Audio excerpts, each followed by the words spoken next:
أعوذ بالله من الشيطان الرجيم بسم الله الرحمن الرحيم هو الذي خلق لكم ما في الأرض جميعا ثم استوى إلى السماء فسواهن سبع سماوات وهو بكل شيء عليم هو الذي اللہ کی ذات وہ ذات ہے جس نے خلق لکم تمہارے لیے پیدا کیا ما فی الارض جمیعا جو کچھ زمین میں ہے وہ ساری چیزیں پیدا کیا آپ کے لیے ثم استوى پھر اللہ رب العزت متوجہ ہوئے الی السماء آسمان کی طرف فسواہن ان کو برابر بنا دیے سبع سماوات 7 آسمانوں کو وَهُوَ بِكُلِّ شَيْءٍ عَلِيمٌ اور اللہ کو ہر چیز کا علم ہے.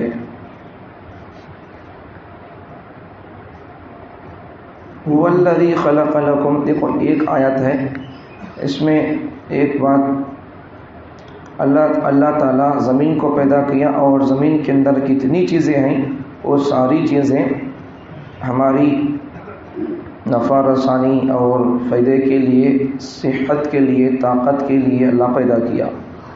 ہر چیز کے اندر، ہر پھل کے اندر کوئی نہ کوئی شفا، کسی نہ کسی بیماری کی دوا اور اس کے اندر علاج ہوتا ہے. اس لیے جس موسم میں جو پھل آتا اسے کھانے کی کوشش کرنا.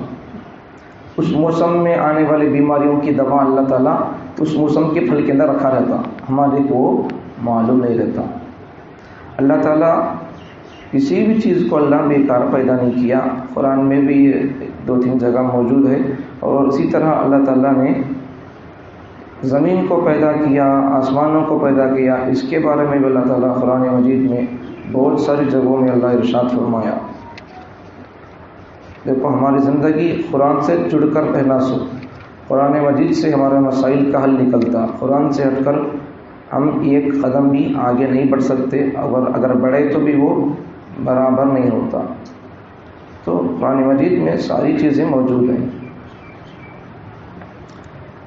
تو بات کیا چل رہی تھی؟ اللہ تعالیٰ نے تمہارے لیے زمین کو اور اس میں جو کچھ چیزیں ہیں وہ ساری چیزیں تمہارے لیے پیدا کیا. تو ایک حدیث بھی ہے، خلقت الاشیاء کلها لك وخلقتك لی.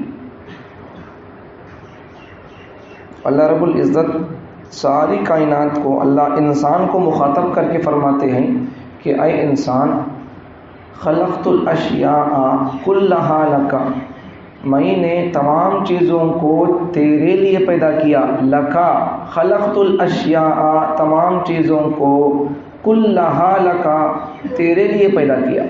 وخلقتک اور میں تجھے پیدا کیا، لی اپنے لیے، اپنی عبادت کے لیے. ساری چیزوں سے آدمی فائدہ اٹھائے، کھانے کی چیزوں کو کھائے، پینے کی چیزوں کو، حلال اور جائز چیزوں کو پیے، ان سے فائدہ اٹھائے، ناجائز اور حرام چیزوں سے بچ کر رہے. ہر چیز کے اندر اللہ کی قدرت، اللہ کا کرشمہ ہوتا ہے، ہمیں سمجھ نہیں سکتے. اللہ تعالیٰ کی ہر چیز بے مثال ہوتی ہے. تو اللہ تعالیٰ بہترین پیدا کرنے والے ہیں، اللہ کے جیسا کوئی بھی پیدا نہیں کر سکتا. تو زمین کے اندر جتنی چیزیں ہیں وہ ساری چیزیں انسان کے لیے. سورہ فاتحہ کے درس میں بتایا تھا آپ کو کہ زمین کے اوپر کتنی چیزیں، کتنی مخلوقات ہیں، پانی کے اندر کتنی مخلوقات ہیں آپ کو بتایا تھا. کسی کو یاد ہے تو ذرا بولو، یاد ہے؟ کسی کو یاد ہے؟ سورہ فاتحہ کے درس میں بتایا تھا میں. سورہ فاتحہ کا درس کتنے کے دن ہوا؟ تفصیل سے ہوا. تو سورہ فاتحہ کے درس میں بتایا تھا آپ کو کہ ایک بزرگ فرماتے ہیں، بزرگ سے مطلب عالم صاحب، فقیہ، محدث، قرآن کی تفسیر جاننے والے، مفسر. ان کی رائے یہ ہے کہ اللہ رب العزت نے 80 قسم کی 80,000 قسموں کی مخلوقات کو پیدا کیا. 80,000 عالم ہیں انسانوں کا ایک عالم، جنتوں کا ایک عالم، شیطانوں کا ایک عالم، مچھلیوں کا ایک عالم، ایسا عالم ہے نہیں، ایسا کتنے عالم ہیں؟ ایک بزرگ ایک مفسر فرماتے ہیں 80,000 عالم ہیں، اس میں سے 40,000 عالم زمین کے اوپر، 40,000 عالم پانی کے اندر۔ یہ بات بتایا تھا سورہ فاتحہ کے درس میں، کیا کیا بولتے رہتے نوٹ کر لے کو، ذہن میں رکھ لینا، کب تو پوچھتے رہتے ہیں اسے، اب یہاں ضرورت پڑی تو پوچھ لو اسے۔ اور ایک بزرگ فرماتے اور ایک مفسر فرماتے ہیں، اب پہلی بات کتنی تھی وہ 80,000 عالموں کی، 40,000 پانی کے اوپر مطلب پانی سے باہر خشکی میں، اب یہاں پانی نہیں ہے، پانی کے باہر ہے، خشکی بولتے ہیں اسے، سوکھی جگہ، اور 40,000 مخلوقات پانی میں، اسے عربی میں بحری اور بری عالم بولتے، بحری عالم، بری عالم، بر بولے تو سوکھا، بحر بولے تو سمندر کے اندر کی عالم اور زندگی۔ تو ایک مفسر تو یہ فرماتے اور ایک مفسر فرماتے کہ بھائی عالم 18,000 بول کر بولتے، اور ایک مفسر فرماتے کہ بھائی عالمہ کتنے ہیں کسی یہ معلوم نہیں، ہو کتنے عالمہ ہے، وہ عالموں کو پیدا کرنے والے عالم کچھ معلوم بول کر بولتے۔ سمجھ میں آگئی بات؟ تو اسے معلوم کتنے عالمہ ہے، سو کسی معلوم نہیں بول کر بولتے۔ تین باتیں سمجھ میں آ گئی؟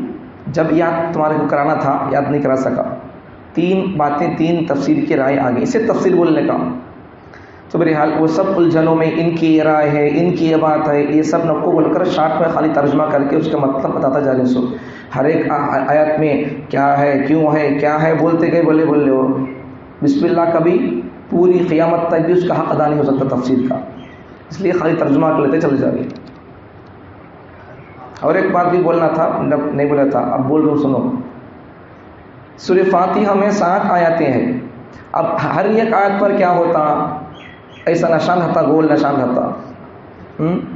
اب اس میں 5-6 جگہ الحمدللہ رب العالمین ایک آیت، الرحمن الرحیم 2، مالک یوم الدین 3، ایاک نعبد و ایاک نستعین 4، اہدنا الصراط المستقیم 5 ہے، غیر المغضوب علیہم ولا الضالین یہاں آیت ہے، صراط الذین انعمت علیہم یہ بھی ایک آیت ہے، اس کے جگہ گول نشان نہیں ہے، کئی کو نہیں ہے، اس یہ آیت ہے نہیں ہے، اس کے بارے میں اختلاف ہوا تھا۔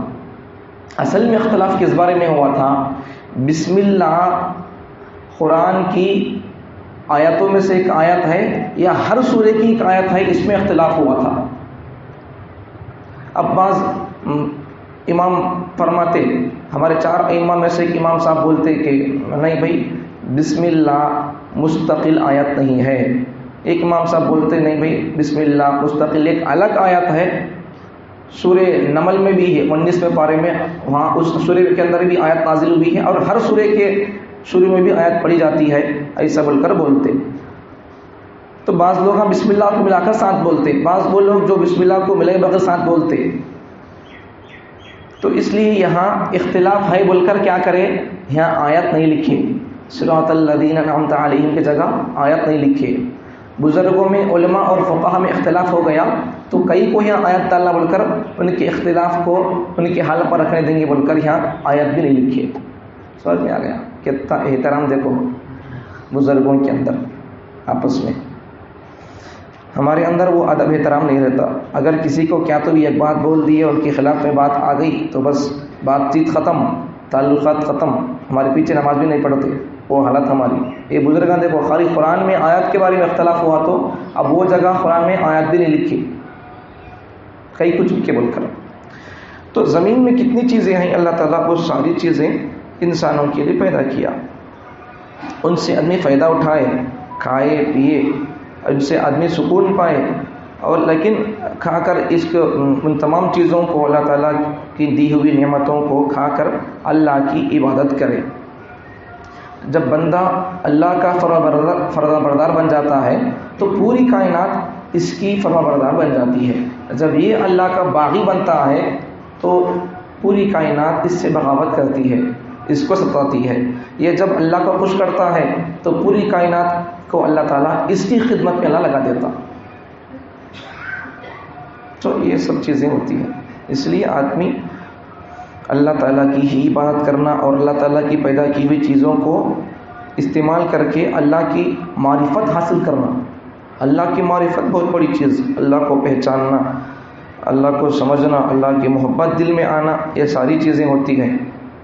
تو آدمی تمام چیزوں کو کھائے پیے لیکن اللہ کی شکر گزاری کو، اللہ کی عبادت کو نہ بھولے. دیکھو اللہ رب العزت آسمانوں کو بنایا، آسمانوں کو برابر بنایا تو 7 آسمان ہیں، زمینیں بھی 7 ہیں، آسمان بھی 7 ہیں. اللہ تعالیٰ پہلے آسمان کو، آسمان دنیا، تو اسے اللہ تعالیٰ ستاروں سے، سیاروں سے، چاند سے، سورج سے اللہ اس کو زینت بخشا ہے. اس کے ذریعے سے انسانوں کے اجالے اور انسانوں کے آرام اور ٹھنڈک کا انتظام ہوتا رہتا ہے. باقی 7 آسمان ہیں، 7 زمین ہیں. تو بہرحال ہمارے کو یہاں سمجھنے کی بات کہ آدمی اتنی اللہ کی چیزیں کھا رہا ہے، اللہ کی اتنی بڑی زمین پر رہ رہا ہے، اللہ کے آسمان کے نیچے رہ رہا ہے، تو آدمی کو چاہیے کہ آدمی اللہ کی معرفت کی طرف دوڑے، اللہ کی پہچان کی طرف آدمی آگے بڑھے. اتنی چیزیں پیدا کیا بولے تو کوئی نہ کوئی ہوگا پیدا کرنے والا، ورنہ بغیر پلر کے ہمیں گھر بنا نہیں سکتے، کھوٹا بنا نہیں سکتے، چھپرا بنا نہیں سکتے. اتنے بڑے آسمان کو بغیر تھام کے بنایا بولے تو کوئی نہ کوئی ذات ہے جو اتنے بڑے آسمان کو پیدا کی ہے اور مجھ جیسے انسان کو پیدا کی ہے. اگر میں اس کے تابع ہو گیا تو یہ آسمان بھی میرے تابع ہو جائے گا. اتنا بڑا بغیر ستون کا آسمان بھی میرے تابع ہو جائے گا. تو اللہ تعالیٰ پوری کائنات کو انسان کے حوالے کر دیا، انسان کے تابع کر دیا. لیکن شرط کیا کہ انسان مسلمان اللہ کی عبادت جب تک کرتا رہتا ہے پوری کائنات اس کی خدمت کرتی رہتی ہے. جب یہ اللہ کی عبادت کرنا چھوڑ دیتا ہے تو کائنات کی تمام چیزیں اس کی بات سننا چھوڑ دیتی ہیں، حتیٰ کہ اپنے بیوی بچے بھی اس کی بات نہیں سنتے. یہ ساری چیزیں ہمارے گناہوں کا اثر ہوتی ہیں. جب ہمیں اللہ کی بات نہیں مانتے تو ہمارے بیوی بچے بھی ہماری بات نہیں مانتے. حضرت فضیل بن ایاز رحمۃ اللہ علیہ بہت بڑے بزرگوں میں سے گزرے ہیں. تو حضرت فرماتے ہیں کہ جب بھی مجھ سے کوئی کوتاہی ہوئی، جب بھی مجھ سے دین کے معاملے میں، دین کے کاموں میں کوئی کوتاہی ہوئی، اللہ کی عبادتوں میں، اللہ کے کرنے کے کاموں میں کوئی کوتاہی ہوئی چھوٹی موٹی، تو اس کا اثر میں اپنے اہل و عیال، اپنے بیوی بچوں میں دیکھ لیتا تھا، یا کم از کم میں اپنی سواری میں دیکھ لیتا تھا. مطلب کیا؟ جب بھی مجھ سے کوئی کوتاہی ہوئی، یا تو میری بیوی میری بات نہیں مانتی تھی، یا میرے بچے میری بات نہیں مانتے تھے، یا پھر کم از کم میری سواری، میرا گھوڑا تو بھی میری بات نہیں سنتا تھا. اللہ کی ذریعہ نافرمانی ہو گئی تو پھر ان کے یہ حال تھا، ان کا گھوڑا تو ان کی باتیں سنتا تھا. ہمیں دن بھر زندگی بھر نافرمانیاں کرتے رہے تو وہ ہمارے بیوی بچے بات کہاں سے مانتے؟ انہوں خالی فرائض واجبات سب کرتے تھے، کیا تو بھی کسی نہ کسی چیز میں کوئی کوتاہی ہو گئی تو یہ حال تھا. اب دیکھو اللہ تعالیٰ کا ایک اصول کیا معلوم، جو اللہ کے خاص بندے رہتے نہیں ان کو پکڑ بہت جلد ہوتی. جو اللہ کے گنہگار بندے رہتے اللہ ان کو ڈھیل دیتا رہتا. کب پکڑنے کے لیے؟ جب پکڑتا ان کو ڈھیل دیتا اللہ تعالیٰ پکڑتا. تو ہمیں گناہ بھی کر رہی ہیں، گھر میں ٹی ویاں بھی ہے، دیکھ رہی ہیں، سب کچھ ہو رہا، بچ کو جاتی ہیں تو ان کو سمجھو نہ کو. اس کا مطلب کیا؟ اللہ ڈھیل دے رہا. جب پکڑتا نہیں، ان بطش ربک لشدید، اس کی پکڑ سے کوئی بھی چھڑا کر بھاگ نہیں سکتا. بہت مضبوط اور بہت سخت گرپ ہے اس کی گرپ سے کون بھی چھڑا کر بھاگ نہیں سکتا. اس لیے گھروں سے ٹی ویوں کو نکال دو، تب جا کر گناہ چھوڑے تو تمہاری بیوی بچے تمہارے فرمانبردار بنتے. یہ اللہ کا حکم ہے، گناہوں سے بچنا. سمجھ میں آ گیا؟ گناہ کرتے رہتے، نمازیں بھی پڑھتے رہتے، پورے کاماں کرتے رہتے، گھر میں ٹی ویاں بھی ہے، گانے بھی ہے، کھیل کا حال بن گیا گھر، سب کچھ کرتے ہوا اب ہمارے گھر میں چین سکون ہونا بولے تو تمہیں چین سکون ملتا رہتا کھانے پینے کے حساب سے، تمہارے دل کو، تمہارے روح کو تسلی نہیں رہتی. اصل چین سکون اور اصل آدمی کو اطمینان ہونا سب روحانی اعتبار سے آدمی اچھا رہے گا، جسمانی اعتبار سے نہیں.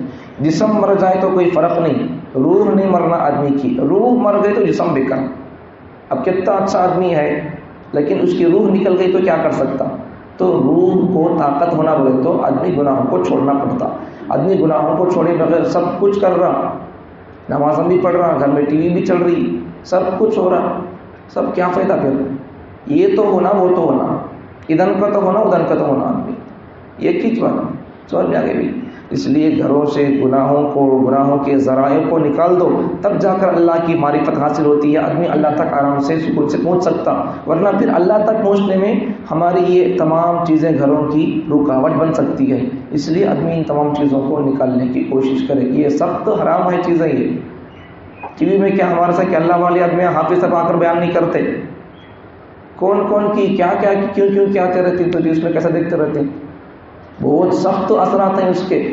ایک بزرگ فرماتے ہیں کہ ٹی وی ایسی ہے گھر میں جیسا کہ یا گویا کہ ایک گھر کے اندر، جس گھر کے اندر ٹی وی ہے اس گھر کے اندر 80 سورہ ہے.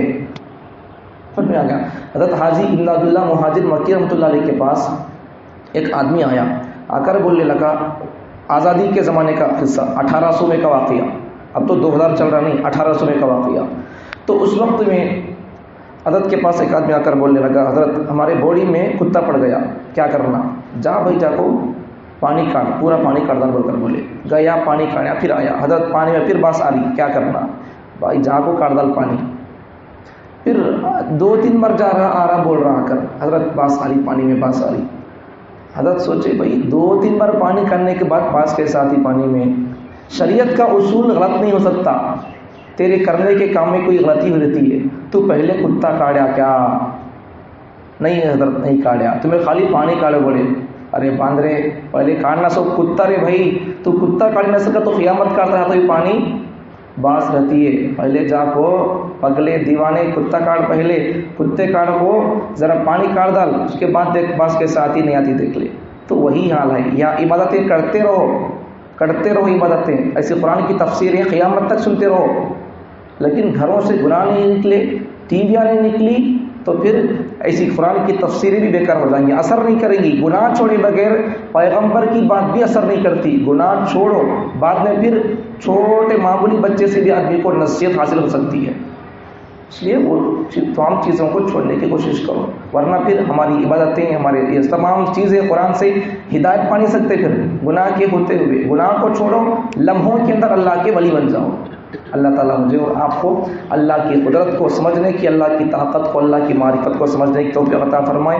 اپنا گھروں سے گناہوں کے ذرائع کو نکالنے کی توفیق عطا فرمائے.